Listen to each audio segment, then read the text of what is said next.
గుంటూరులో కలరా కలకలం రేగింది. ఇక దీంతో ప్రజలందరూ కూడా భయాందోళనకు గురవుతున్నారు. నగర వ్యాప్తంగా 3 కలరా కేసులు నమోదైనట్లుగా అధికారులు తెలియజేశారు. రామిరెడ్డి తోటలో 1, ప్రగతి నగర్లో 2 కేసులు నమోదయ్యాయి. దీనికి సంబంధించి కూడా స్థానిక అధికారులు తీరుపై కలెక్టర్ తన్మయ్ అరెన్సియా ఆగ్రహం వ్యక్తం చేశారు. వైద్య శిబిరాలు ఏర్పాటు చేయాలని వారు ఆదేశించారు. ఇదే అంశానికి సంబంధించి మరిన్ని డీటెయిల్స్ అందించడానికి మా కరెస్పాండెంట్ రవికృష్ణ సిద్ధంగా ఉన్నారు. రవికృష్ణ, చెప్పండి, ప్రస్తుతం పరిస్థితి ఎలా ఉంది? ఇంకా ఎన్ని కేసులు నమోదయ్యే అవకాశం ఉన్నట్టుగా కనిపిస్తోంది? అంటే ఏదైతే గుంటూరు జిల్లాకు సంబంధించి కలరా మాత్రం భయాందోళన సృష్టిస్తున్న పరిస్థితి కనపడుతుంది. ఇప్పటికే జిల్లా వ్యాప్తంగా కూడా జిల్లా అధికారులందరూ కూడా అలర్ట్ అయిన పరిస్థితి.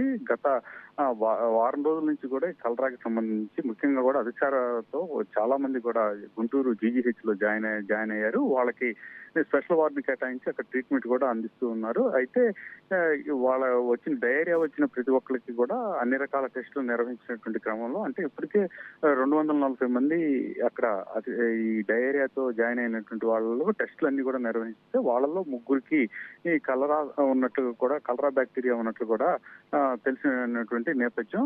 ముఖ్యంగా కూడా ఏదైతే రామిరెడ్డి తోట కానివ్వండి, అదేవిధంగా పాత గుంటూరుకు సంబంధించిన పలు స్లమ్ ఏరియాస్ లో అయితే మాత్రం ఈ కలరాకి సంబంధించిన వచ్చినటువంటి వ్యక్తుల పరిస్థితులు దీంతో ఒక్కసారిగా కూడా కలకలం రేగిందని చెప్పుకోవాలి. ఎందుకంటే అతిసార అనేటప్పటికీ డయేరియా అనేటప్పటికీ అంత ప్రాబ్లమాటిక్ గా ఉండదు, కానీ కలరా అనేటప్పటికీ బ్యాక్టీరియా ఒకరి నుంచి మరొకరికి వచ్చేటువంటి పరిస్థితి ఉంటుంది. అందువల్ల ఒక్కసారిగా కూడా ఏదైతే వైద్య ఆరోగ్య శాఖ అయితే మాత్రం పూర్తి స్థాయిలో కూడా అలర్ట్ అయినటువంటి పరిస్థితి. దానికి తోడు నిన్న ఈ తెనాలికి సమీపంలో ఉన్నటువంటి అంగల్కుదురు గ్రామంలో ఒక మహిళకు కూడా కలరా సోకినట్లు తెలిసింది. ఆమె అయితే మాత్రం ఒక ప్రైవేట్ హాస్పిటల్లో చికిత్స చేయించుకుంటుంది. ప్రస్తుతం ఆ పరిస్థితి అయితే మాత్రం స్టేబుల్ గానే ఉన్నట్టు తెలుస్తున్నటువంటి ఈ నేపథ్యం. దాంతో ఆమెకి కలరానా కాదా అని మరోసారి అయితే మాత్రం వైద్య శాఖ అధికారులు అయితే మాత్రం ఆమెకు టెస్టులు కూడా నిర్వహించారు. ప్రజెంట్ అయితే మాత్రం గ్రామాల్లో సంబంధించి ప్రధానంగా కూడా పారిశుద్ధ్యాన్ని అయితే మాత్రం మెరుగుపరిచేటువంటి క్రమంలో